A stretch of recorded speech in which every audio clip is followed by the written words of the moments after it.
Hello everyone, welcome to Applied Physics Lab. In this video, we are going to learn the energy gap of a semiconductor experiment. In this, we are going to cover aim of the experiment, apparatus required for the experiment, theory of semiconductors, that means the origin of formation of bands. Based on the bands, the classification of semiconductors we are going to discuss, and applications of semiconductors. Now, the aim of the experiment is to determine the energy gap of a semiconductor using PN junction diode. We are taking semiconductor in the form of a PN junction diode. Once you know the energy gap of a semiconductor, you are able to use that semiconductor in appropriate applications. For that, we need the apparatus, energy gap of a semiconductor trainer kit, heating arrangement, that is heating flask, a thermometer. The strainer kit consisting a fixed power supply, that is either 1 volt or 10 volts, a potentiometer which can vary the voltage across the diode, and one microammeter to measure the current through diode. This heating flask provides the required heat energy to the diode, which is immersed inside the vessel, and thermometer is used to measure the temperature of a semiconductor. Now, let us see the theory of semiconductors. What is energy gap? Before that, actually how the energy is formed. Energy bands are formed. Let us start with an isolated atom. The energy of an electron in an isolated atom is always discrete. That is represented by a very sharp line. But if you take any material, we cannot expect single atom. We have multiples of atom. Let us see, if we have two atoms which are closely packed, generally in solids, all the atoms are closely packed, right? If it, yes, in these two atoms, electron of one atom will be influenced by its parent nucleus and also influenced by the neighboring atoms. With this, the actual energy of an electron of an atom will be deviated from its original value. That means it splits into two sublevels. In this way, if we have three atoms, the energy of electron in single atom will be split into three sublevels and four, and so on. In this way, if we deal with the most realistic case where we have millions of atoms in a solid material, in which the electron of one atom will be influenced by the neighboring atoms. With this, energy of electron will be split into that number of closely packed lines. This set of lines, I mean energy levels, which are close to each other, form a band.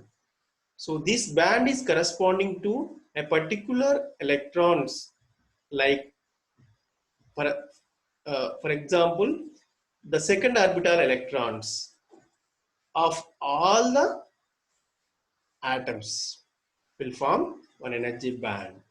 So in that way, if we go with third orbit electrons of all the atoms, that will form another band. Definitely, there is a gap between the band corresponding to second orbital electrons and that of third orbital electrons. That gap is nothing but forbidden energy gap. Means no electron can have that range of energies in that particular material. That non-allowed energy range is known as forbidden energy gap. Again, the band gap between successive the energy bands is known as forbidden energy gap. Based on band theory of solids and the structure of energy gap, the solids are classified into three: insulators, conductors, and semiconductors. As you know, in insulators, there is a large gap between valency band and conduction band. With this large gap, no electron can jump from valency band to conduction band even at room temperature. So its conductivity is very low or almost zero even at room temperature. If you go with conductors, as you know, the forbidden energy gap is almost zero in conductors. That means there is no gap between valency band and conduction band. So, moreover, valency band and conduction band overlap with each other. With this, even at room temperature, without any external energy, the electrons can move from valency band to conduction band easily so that it can conduct electricity without any external energy. If you go to third category, semiconductors. Interestingly, the energy gap of semiconductors lies in between that of conductors and insulators. That means it is very small but finite. With this small amount of energy gap, the electrons from valency band can move by overcoming that small energy gap and to conduction band. Here at room temperature, it can conduct electricity, but at low temperature, the electrons cannot move to conduction band. Therefore, it acts as an insulator. At room temperature or above room temperature, all the electrons may enter into conduction band so that it acts as conductor. Therefore, a semiconductor acts as an insulator at low temperature and acts as conductor at high temperature. This is the very important property of a semiconductor. Because of this property, we can use the semiconductors in all electronic devices. The conductivity of semiconductor always increases with increase in temperature. That is, the semiconductors exhibit negative temperature quotient of resistance. That means its resistance decreases with increase of temperature. Means its conductivity increases with increase of temperature. As conductivity is reciprocal to resistance, you can understand. So semiconductors can be pure elemental such as silicon and germanium, or a compound materials like gallium arsenide and gallium phosphate. Basically, the semiconductors are two types. One is intrinsic and extrinsic. Intrinsic means pure semiconductors. Already you have studied in theory. And extrinsic means after doping the intrinsic semiconductors with suitable impurities, we get extrinsic semiconductors. Why do we dope the intrinsic semiconductors? The reason is the conductivity of intrinsic semiconductor at any temperature is very low. That low conductivity cannot be reached our daily applications. So in order to improve the conductivity of semiconductor, we have to dope the intrinsic semiconductors. So based on the added dopant, the extrinsic semiconductors are two types, p-type and n-type. If we add pentavalent impurities to an intrinsic semiconductor, we will get n-type semiconductor where we have majority of electrons and minority of holes. If we add trivalent impurities like boron, gallium to an intrinsic semiconductor, we will get p-type semiconductor where we have holes as majority and electrons as minority.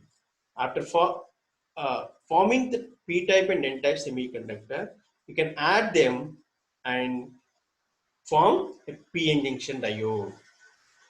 Yeah, this is the formation of p-n junction diode and working principle of p-n junction diode. So here in our experiment, this kind of diode is connected in reverse bias. See, this is a circuit diagram of your experiment where the PN junction diode is connected in the circuit in such a way that negative terminal of battery is connected to P region and positive terminal of battery is connected to N region. This configuration is known as reverse biased. Here we are using one ammeter to measure the current through diode, and this is a thermometer which is dipped into the oil. Why do we prefer oil? Simple. So the fluctuations in the temperature is very low in the case of oil compared to water, and even if you want to characterize the diode near to 100 or 100 degrees, the water may boil. That is the reason we prefer oil. So now let us look at the working principle of a junction diode under the temperature variations. Now let us see, when the diode is connected in reverse bias, as you know, the majority charge carriers are moving away from the junction. With that, there is no electrical conductivity due to flow of majority carriers. Moreover, the depletion layer also becomes wider in reverse bias configuration. With this, you cannot expect any amount of current in the experiment actually. But due to minorities, see, we have electrons in p-type, holes in n-type. For these minority carriers, your bias becomes forward. Definitely, with this forward bias, so electrons will try to move towards junction because these electrons are repelled by this negative terminal, and here the holes which are minority also repelled by this positive terminal, right? Then they are moving towards the junction, but the energy is not enough. For this, we need to apply more and more reverse bias current. But in this particular experiment, we are not going to change the voltage. In other way, we are changing the temperature of the diode. We are supplying the energy to the diode in the form of heat. What happens when we supply the heat energy to the diode, right? So when we supply the heat energy to the diode, means the atoms, we have immobile charges over the junction in the depletion layer. When they are subjected to heat energy, the outermost electrons of these ions absorb the sufficient energy, then they escape from that parent atoms. Once they came out from the atom or ion, they become free. Those electrons, right? As you know, the electric field, the barrier potential direction is from positive to negative, right? So here, all the electrons are drifted to N region. Here you need to focus that electrons are diffused into N, means they are looking like the electrons coming from P region, nothing but minority. Here the minority carriers affect due to supplied energy. As the minority carriers are increasing in this situation, as you know, whatever the current you are getting in reverse bias, that is due to minorities.